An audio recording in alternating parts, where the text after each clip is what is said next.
Hi, everyone. We'll get started in just a minute.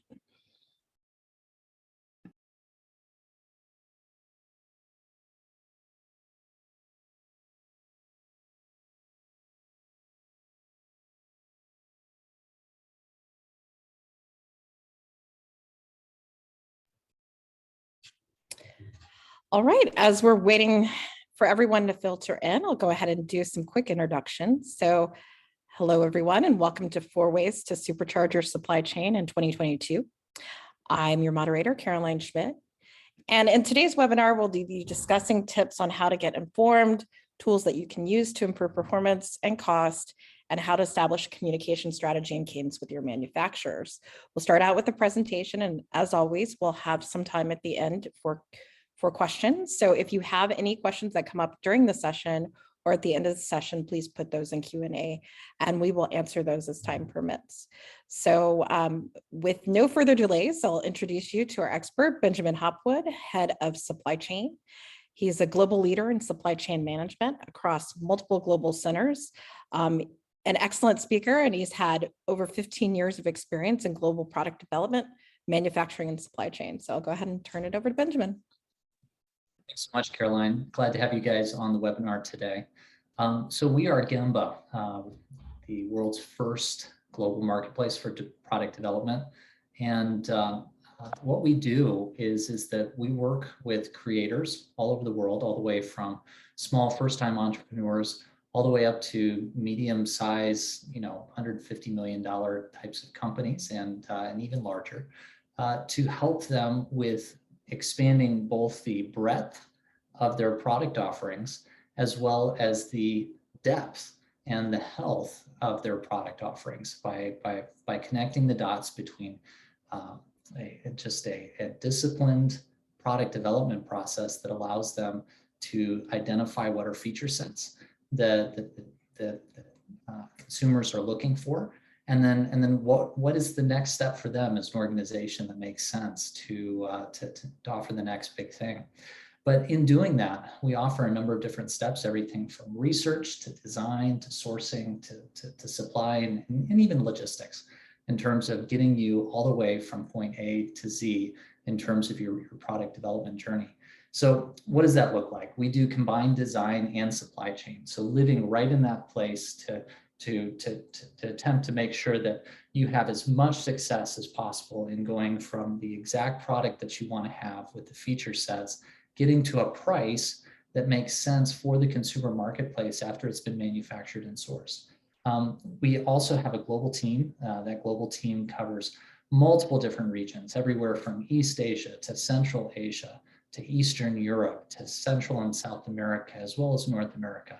So teams in all of these different places, boots on the ground, that can actually be in the manufacturing place to make sure that you're actually getting and that there's a transparency with the interaction. Ultimately, we want to bring creators, we want to bring experts and manufacturers together to see successful products launched. But today, we're going to be talking about some of the supply chain challenges that are facing you as creators in 2022, people that we get to talk with you every day. And quite frankly, it's part of what gets us up in the morning. We love getting to hear about what you're attempting and seeing success through that. But if I was to kind of categorize it, we see 3 main buckets of challenges that are going on. And then out of this, we'd like to talk about how do we really begin to supercharge the results for you in 2022 as you put together your plans. But the first one is really around achieving consistent cost advantage. Like, okay, for everybody, it's like, yes, yeah, put a big check mark next to that. But I think that the key word here is consistent. A lot of times we see people that it's kind of this like knee-jerk reaction of like, okay, well, I guess I need to do this again. But what does it look like to see consistency in this area? The second one that we see a lot of is the challenge between, if you consolidate all of your buy in one manufacturer or one supply chain, in some cases you can see lower costs that come out of that. But in today's day and age, like right now in this season that we find ourselves in, we're seeing that fragility ends up becoming a real issue. Because if that supply chain, if one or two pieces of that supply chain fall out, then it can mean a stoppage. And again, we've been seeing this and living this over the past 2 to 3 years. And then the final one is navigating around the uncertainty around transportation and raw material availability. Obviously, like when we see things like either COVID or other things that leads to shutdowns, but really trying to go deeper into it and understanding what are the places, what are the workarounds for people today, such that you can be agile and nimble to try and avoid it from the very beginning. And once you get into it, to understanding what are the options that are available to you. But that said, for today, what we'd really like to talk about is how do you supercharge your work, okay? We're not talking today about like just switching out the engine, if you will, right? That's not going to be as much the focus, but really is how do you get consistent, better results from the supply chain that you have today towards better outcomes for you by the end of the year. We'll talk about this in 4 main chunks. The first one is getting informed. The second one is looking at your team and your tools. The third is looking at what is the cadence of your organization. And then the final one is around communication.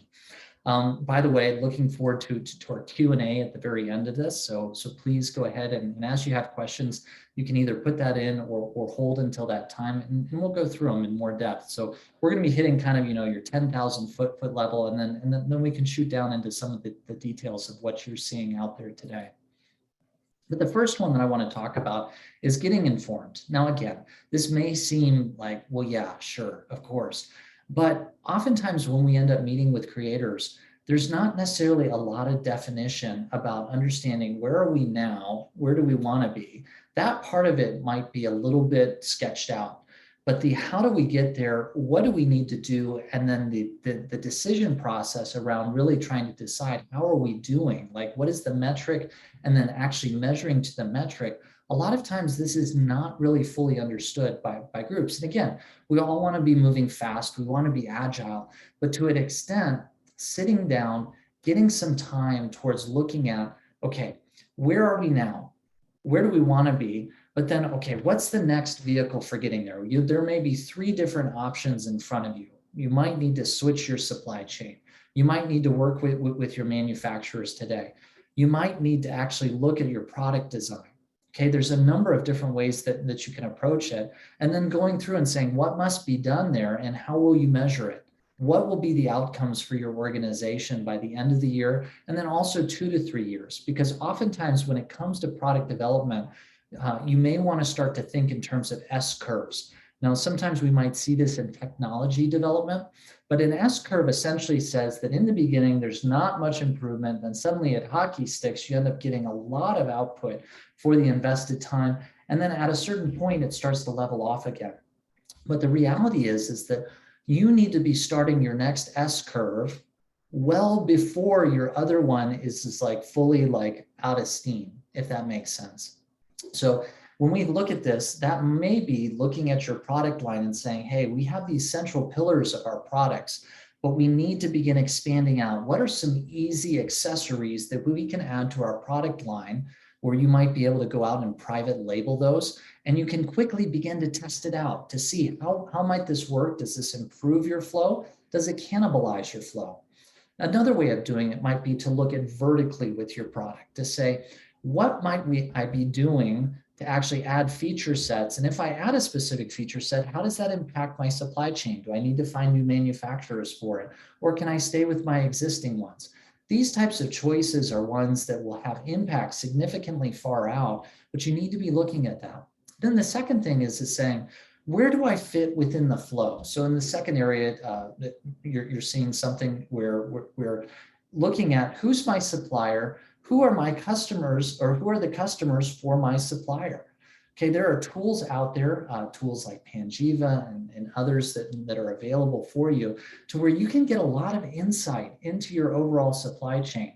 Who are they? Like potentially, is there a competitor that's now using them? Understanding where your competitors are buying from. These types of things will help to inform your business, because if you're a really small group and you're just getting onto the radar, you might not be noticed. But as you start to have some success, You need to understand what other people can see on you, but then also understanding what you can see on them to find out where are they moving? Are there places in their supply chain that they might be moving to? And or is your manufacturer starting to move into your space? Okay, so there's all of these interactions that happen up and downstream from your business. And it's really important just to get informed on what's going on in your business and having just that razor sharp understanding, being able to communicate it, but then in the background, understanding if you need to pivot. The second one that I want to talk about is raw material awareness. This is a really big deal right now. We saw this over the past summer last year and into the fall. But again, this continues to be an area where I'd really recommend that you think about your product and say, what are some of the subcomponents that go into it? And become a student of those subcomponents. Okay, and by that, what I mean is like, so on the left-hand side here, we have aluminum premiums. And the reality of it is that those aluminum premiums are different in different regions. So we might have the immediate understanding of, hey, I can lower my logistics costs by going to this place. But that may not necessarily mean that the aluminum, the raw material aluminum costs will be necessarily cheaper. There's going to be a delta there, and understanding what the delta is there will help you to understand where you're going. And here's the thing. Amazon talks about this, about looking around the corner. Sometimes you can find things that you may find that the closer place, maybe it's because of their energy costs. Maybe it is because of logistics. Maybe it's because of their vertical integration as a region. But you can find sometimes surprising data that pulls out that gives you competitive advantage. Now, this is also another area that we see is monitoring the local market pricing. The reason for this, and I'll go into this in the next slide, is because you end up seeing spikes, right? And as stuff is spiking, there's a lot of fear that gets generated around stuff. And this is where your manufacturer or other groups may be coming to you and saying, hey, we need to like raise cost here. Ironically, oftentimes people are not as forthcoming when the price starts to go down again or starts to stabilize. And so going in with this type of information can be helpful. It's something that we do at Gembah where we want to be monitoring this, and then going in and talking to the manufacturers and saying, hey, raw materials back down again, like price needs to come down. If price had to raise up, now price comes right back down. And that these are the tools that you need as you go into it. Third one is looking at seasonality. Why seasonality? Okay, because underneath this, even within like a commodity like aluminum, there's going to be certain products, and in this case, I'm using the example of aluminum rods, where we see consistent seasonality that ends up happening. And so working with your manufacturer to understand, if I put my POs in here, if you understand and sometimes it's not even a PO, sometimes it's just a forecast to where they can be buying raw material early. And in doing that, they can go ahead and avoid some of the seasonally most expensive prices. We've seen this, we all know, in air tickets or other things. There's certain times that are better to buy than others. The reality is that if you can work at this level and you understand, again, you don't have to understand everything, but getting to the top two, the top three drivers within your product category, understanding that, working with your manufacturer, with your designers in your region to make sure that you're setting up your supply chain can have real advantage against other groups that are just willy-nilly putting in POs and they're having to ride that entire roller coaster of cost. Next one, and this is a bigger area, is the area of team evaluation. So understanding not only yourself, not only the materials that are going on, but understanding who is the team that's involved here. And we talked about this a little bit in that first slide, but who are the stakeholders within your overall supply chain, as well as potentially the competitors and the alternatives that's there. Who's upstream from your manufacturer? So for your manufacturing, having the discussion with them in a very friendly place, not the time when you're talking about quality challenges or other things, but at a time where things are a little bit more peaceful and saying, hey, help us understand who are the subcomponent suppliers? What's being done at your manufacturing area? Are you just doing, say, like a wave solder, or are you also doing SMT in your electronics? Or is your plastic injection group, is that outside of your group or is that inside of your group? Understanding for that manufacturer, and then understanding what regions they're in. Right now, we're seeing certain closures that are going on in regions. So like as an example, and not to time date this video too much, but like, for instance, in Eastern China right now, we're seeing closures that are going on that are affecting things in a real way. And so just having that on like an Excel sheet for yourself, where you can just quickly look and say, hey, look, okay, in the news, this is a big deal. And you immediately know, okay, I should be on the phone with my manufacturer. Hopefully they're already taking care of this. And if you have a group that's helping you with the manufacturing, that they're on top of it. But at least you also know, understanding who's in your inspection group, who's setting the kind of the communication and around your goals for the year. And ultimately, who's doing the project management? Is that project management being done by your manufacturer extensively? Like that may be something that, yes, you have a high level of trust in them and that you believe that they're going to consistently help you to understand where all of the margins are. Could be that you have that relationship. If you don't, who is that? Is that you? Is that going to be someone else? But having those annual goals. So the reason why I mention this is just because there's just certain areas within your supply chain that you're going to find are quite important in terms of making sure that you understand where the opportunity to increase your margins are. One of the first things is you need to have a rock solid QE or QC inspector.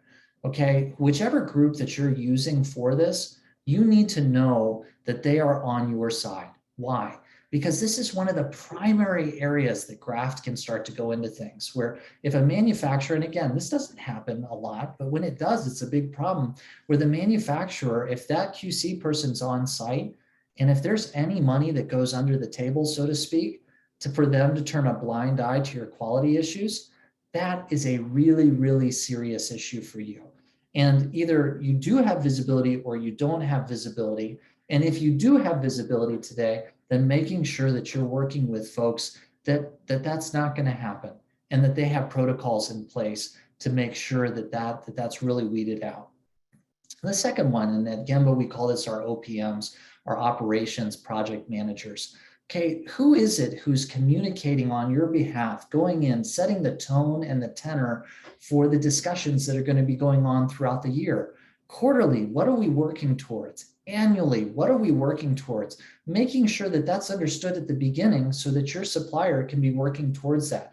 Everybody, not just your manufacturer, but everybody in that supply chain, that we're saying, okay, is this going to be coming out of our logistics costs? Is this going to be coming out of manufacturing, like on our raw materials? Are we going to be looking towards getting better quality? And we'll talk about that in terms of what the tools.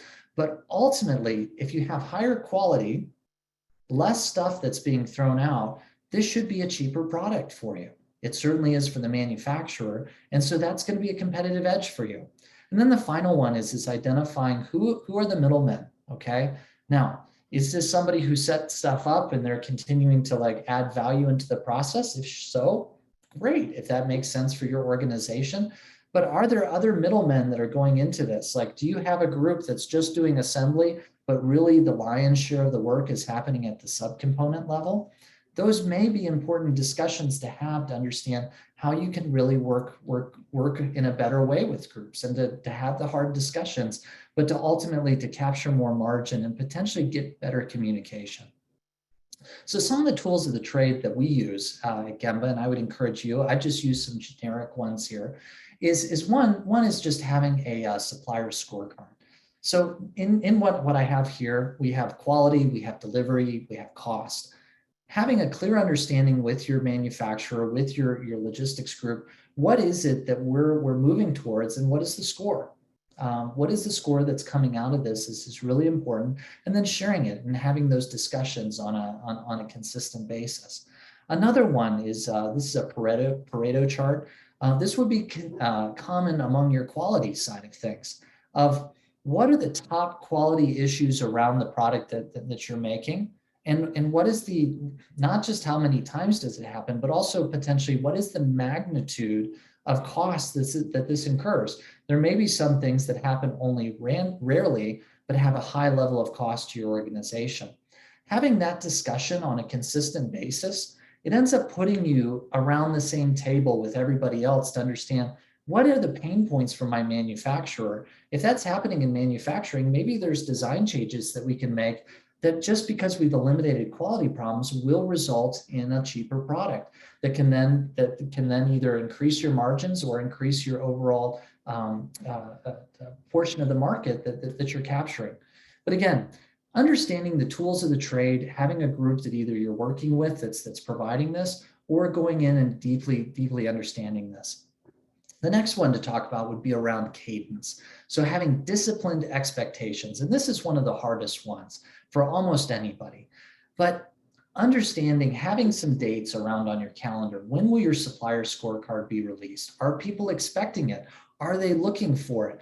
Who and what information will be released on it? Okay, by that, what do I mean? So like, for instance, if you have 2 or maybe 3 groups that are doing the same product, you might release the fact that you have factory 1, 2, and 3 all there, and that for them, they are factory manufacturer 2, and that for the group that's scoring the best, they're going to get 30% more orders, and for the group that gets the worst score, they're going to get 30% less. What you'll find longer term, if you have discipline around these types of things, is that really good manufacturers and teams, they'll start to pull away from the other groups. It's not just because they're getting additional volumes, it's because they're performing better. And in doing that, you'll start to see that in your data, and out of that, it'll make the decision much easier to where if you then, okay, like let's go and add in a second or a third group to go ahead and replace somebody who's being pulled away from on that side. And again, it's that type of conversation where it's not this sudden like, we're shutting down the shop, we're shutting down all of our orders. It's something that they knew that was going on over a period of time and that they're hopefully working towards it, or they're deciding maybe this is not the business that we want to be in. But again, the benefits and penalties, having this be very clear among your manufacturers, sometimes we can be worried about that if we have that, well, like what happens if there's a bad reaction? If there's a bad reaction in it, it's likely that you should not have been with them in the first place. Okay, just bottom line.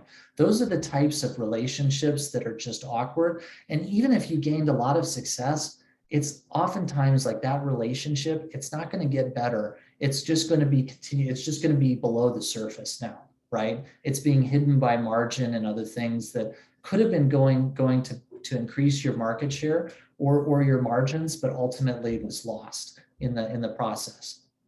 And then finally, what's the consequence for egregious or consistent failure? Okay, having discipline to have those types of conversations with people, you don't have to start at like an 11 out of 10. Okay, you can start at a 3 and then you move to 5 and then to 7. And you, in terms of understanding and setting dates for groups and saying this is where we need to go. But that cadence is critical. The final one and the last one that I'll talk about today is around communication. Okay, for us at Gembah, our name is actually derived out of a different area of here that was around this idea of the place where value is created. And so the question I would have for you is who is in your Gembah circle? Okay, who is in your Gembah circle? In this particular picture, we see all these footprints around it representing different people that are involved in the value creation around the product. Okay, that could be transportation and logistics. It could be the sub-suppliers. It could be your designers, your IDs or your double E's or your MEs. Everybody who's in your team. It can be part of your marketing and your sales budget. All of these things need to come together in concert for you to have a really good business that's firing on all cylinders. So again, we're not talking about totally replacing the engine here. What we're talking about is turbocharging that engine, making sure that like you've knocked all the carbon out such that that engine is performing at a very high rate. And I think that, you know, again, some of the ideas on the communication piece is that one, understanding who are your stakeholders. Two, leaning into that area of conflict, okay, in a way that doesn't like cause people to go into that fear mode, but they know like, yeah, yep, we talked about that, and either I performed or I didn't perform. and seeing which groups come out of that and consistently perform when you end up asking those hard questions, and which groups consistently fail on that and making the difficult decision. A third one is bridging instead of terminating. What does this mean to, like, instead of just like saying, getting frustrated and it's 11 o'clock at night and you're just like, I'm done with this, and sending off that email, is bridging into the future. What does that bridge look like for you as an organization such that you can have managed change in whatever you're doing? The next one is establishing a reputation for win-win. If you have that understanding with your group, maybe you're a hard negotiator, but there's win-win. If people know that you're looking out for them, they will tell you about things that maybe they're not telling other people. And in doing so, you'll be able to look around the corner and find additional areas of competition that will be to your benefit. And the final one is inviting additional voices in for healthy competition. Okay, in this area, not being afraid that a little bit of competition is going to like ruffle people's feathers to the point where they're just going to walk. Okay, again, we talk with people all the time where, again, it's hard to do that, but working with groups in that way to create a place to where you see the groups that are really performing in a good way, making sure that your supply chain is operating to a high level, but then also making sure that your supply chain and your products are not so fragile that if one thing gets knocked out, that the entire thing's going to stop. So again, this is about moving from challenges to advantages, achieving consistent cost advantage, balancing low cost consolidation and multi-source supply chain for redundancy in these areas, and improve certainty around your transportation and your raw material. These are areas I think that if you begin to lean into these areas, you don't have to take all of your time, but consistently using a bit of your time to make sure that you understand. And I think that in a number of months, certainly by the time you get to the end of 2022, you will see real changes within your overall margins, within the amount that you're capturing, and overall, and in the end, hopefully the happiness level of your clients because of what you're doing and what you're providing to them through products into them as a group. So I'll go ahead and stop there. I'll open it up for questions and answers. Would love to hear where you're at. What are you thinking about? And potentially answer some of those questions for you. So Caroline, back to you. Yeah, so if anyone has any specific challenges or questions that they want to ask right now, feel free to put that in Q&A and we'll start diving through that. So from a general perspective, Benjamin, if you could give one of these pieces of advice for someone that's walking away, what's the first thing that they should look at and start working on within their own supply chain? I think one of the very first things to work on is asking right now on your team, do you have the right team around you, surrounding you, right? So we all have very, very busy schedules. Not all of us. Some of us are really awesome, kind of the Zen masters out there who like have really thought about their lives in a consistent way. And then quite frankly, for a lot of folks, like it feels like redlining a lot. So asking, where are the places, who's the team around me? And where are the places that if I ended up having somebody who could assist me in a certain area, that I would add most to what's happening? Testing it out, like being brave and saying like, hey, this might be a little bit of additional cost, and then seeing what are the results and then being disciplined around it. I think that's actually one of the very first places for all of us. There can be a fear around that there's like an initial loss of margin or control in something. But then ultimately, that's about building your team such that you can then expand your offerings, whether that's like, again, expanding your brand around this or going more vertically in terms of with like, what is it that you can add, the functionality that's with your product, and then ultimately taking that to your supply chain and seeing, okay, where does this land us in terms of cost, in terms of time and delivery and the rest of it.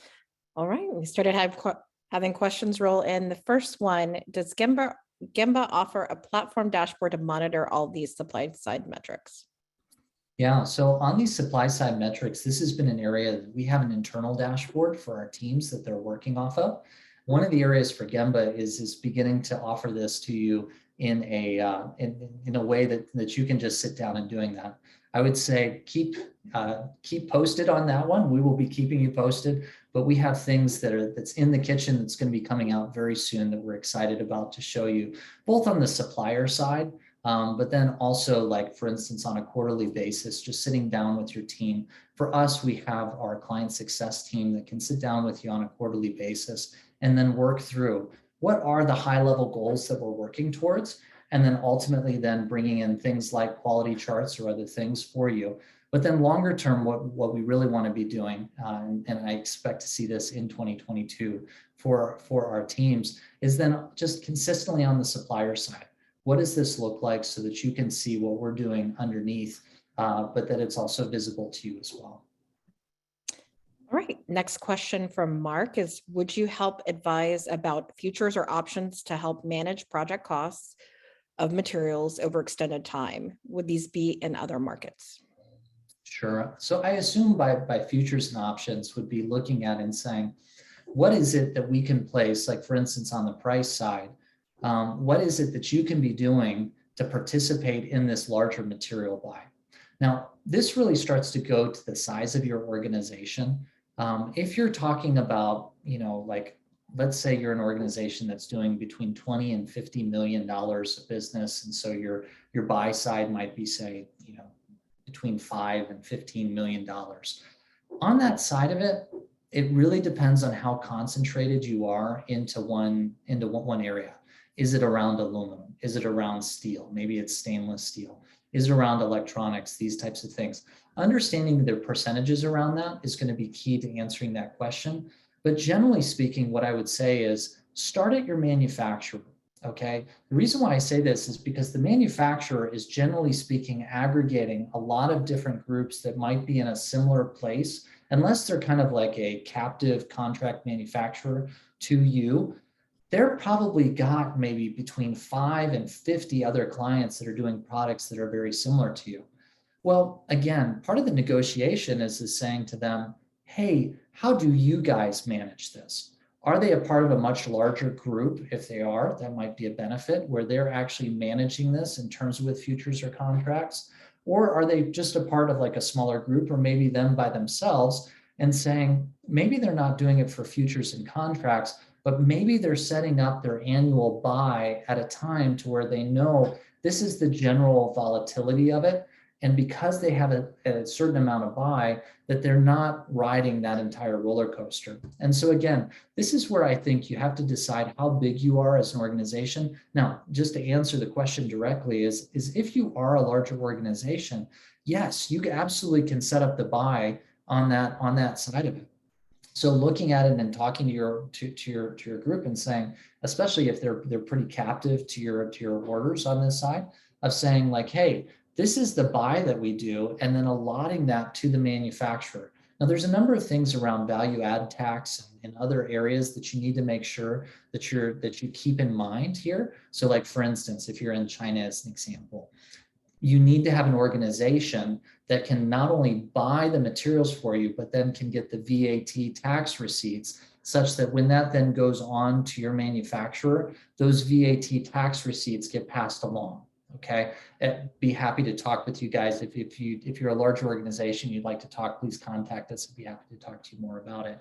But like, this is an area where like you might be thinking, wow, I got a great deal. But if those tax receipts didn't go, you might be losing 17 margin points on all of the bill of material that you sent to them, just because like that was missed because you were buying from outside of the country or otherwise. Again, there's different strategies around that. But again, yes, the answer is yes. There's a lot of ways to do it. But at the very simplest level is oftentimes just sitting down with the manufacturer and asking them, how do you guys manage this? Help me understand, so that can I be placing my forecast or my POs at a certain time that then allow them to leverage? And then asking them to have you, if I do this, how do I participate in the game? How do I participate in the profit side of this? All right, next question is from Alan. What advice, when your product has multiple products in one package, would you give to manage volatility in raw materials? Okay, can you repeat the question again, Caroline? Yeah, it's a let me see if I can rephrase it. If you have multiple products in one package, how can you manage your raw materials so there's less volatility? Yeah, I mean, again, this one's a little bit of a tougher question to like look at both your buy side in terms of how different your products are on this side of it. For instance, if you're doing a package to where you have multiple different sub vendors that are creating different final products, and those final products are being brought together in kind of a gift basket sort of way.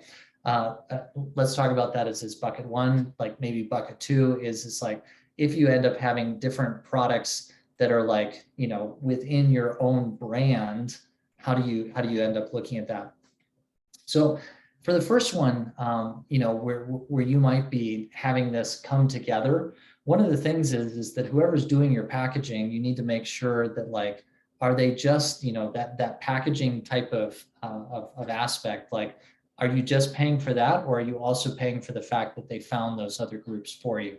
That's an important question, because one thing that you can do, and again, from a communication standpoint, is, are they willing to let you know who those groups are so that you can have those discussions?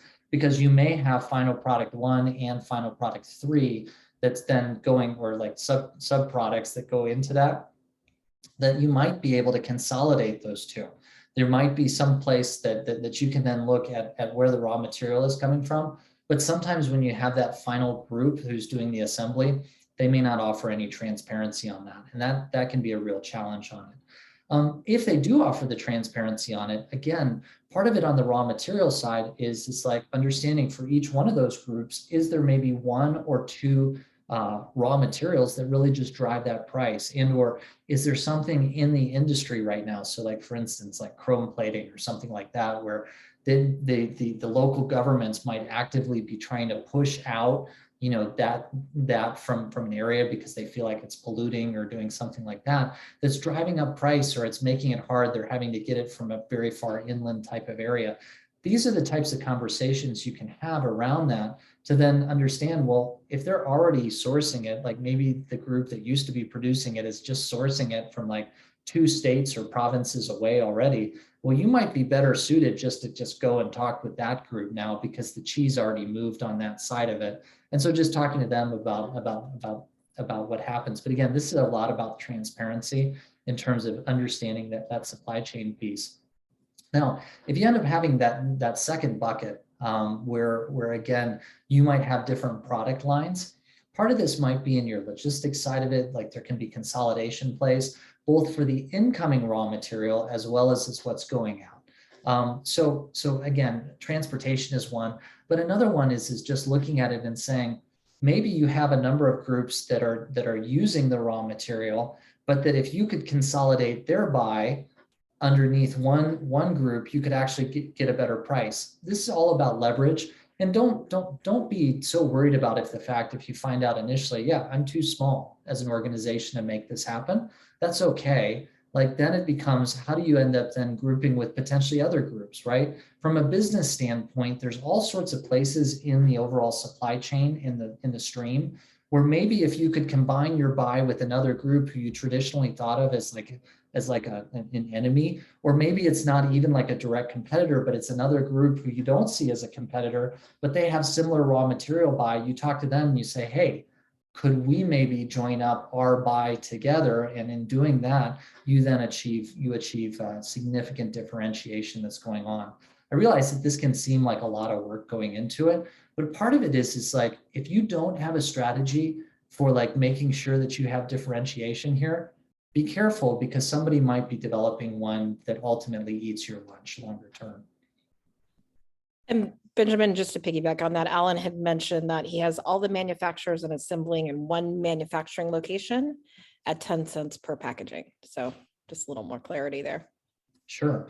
So again, I assume, Alan, that out of that, like you have these pieces and you've really looked at it and it's like, this is just the value add that's going on to it. And if that's true, then going to those different groups underneath it and saying, okay, can we end up getting other ones that are regional? Like, can we end up clustering this to where we bring the cluster in closer? Or does it mean that actually there's like a much cheaper option that maybe, in a different region that would actually cause you to change where you're packaging stuff? Okay, so like, again, there's going to be different pieces to this. Like you may find out that one subcomponent or one sub product level on that, like you could get in India and it's going to be 30% cheaper. Understanding very clearly within your business case, at what point do I need to find a second group in India if you weren't there already before this makes sense? Or do I end up changing my packaging area to, for instance, like Mexico, or to a really good North American group in the US or Canada, not just in Mexico as thinking about North America? Like that's the type of thing of saying like, where does the needle move on that? And again, happy to work with you and with others in your supply, for those of you that are out there, these are the types of conversations that Gembah, like we really want to get into so that you can be set up, and then longer term so that okay, if we can achieve this, that then moves us to the next step. All right. Next question is from Eric. What are the best online tools to research import data on yourself and the competition? Sure. So again, there's going to be a number of them that are out there. So there are both paid for services as well as free services. So I mentioned Panjiva. There's also Import Genius. There's a lot of ones that are out there, like if you Google it, but there's also ones that are relatively free and or just free on that side of it that again, you can find out a lot of information. I would start with some of the free resources first, see how much you can get, and then you can go and talk to some of the paid for services and ask them, and just from a business standpoint, say, help me understand what's differentiated about your product and why, if I use your product, will this be a better outcome for me as an organization. But yeah, then there's also going to be a lot around HTS codes, so your tariff codes. A lot of information that's available out there. And in the process of learning about that, you can end up seeing a lot that, again, it's all coming from similar databases, but also understand that some of the paid for services, you might be able to access databases that the free ones aren't accessing. And so in doing that, that ends up giving you a little bit of additional information. The final one out there is that there's also a number of government, like countries around on the government side, that they will release similar information around that, but you have to go and look. So like in South America or some of these other places, it's not as easily connected yet, but oftentimes it depends on kind of what your personality profile is. It's like in business, you might want to be kind of the group that's a little bit more on the fringe, your frontiers, you're always trying to find the very cheapest type of area, and like you're willing to go through some of the pain to make that happen. And then for others, they're saying like, hey, I don't necessarily need to be the first mover on this. I just need to make sure that my risk is really low whenever we do make a move, and that we're really managing that as we go into it. But again, there's quite a few out there if you Google them. And again, would be happy. I think Caroline, maybe we can do a blast out there to show what the free tools are. Sure. Yeah, and we can definitely do a follow-up to this with all of your recommendations. As far as next, I have somebody that has raised their hand, so I'm not sure if they did that intentionally or not. Dave, if you want to talk, I'm going to take you off mute and allow you to ask. Oh, I may have scared him. He left the call. All right, so I guess that wasn't intentional, but it looks like that is all our questions for right now. If anybody has anything else, we'll give you a few seconds. Otherwise, it looks like we're ready to wrap up. And just want to say thank you to everyone on the call today. Thank you to Benjamin. If you have any questions about anything that we've talked about here, feel free to reach out to us. More than happy to work with you on any of the things that Benjamin has talked about here today and how we can help support you. So, all right, no other questions. So thanks everybody. Have a great day.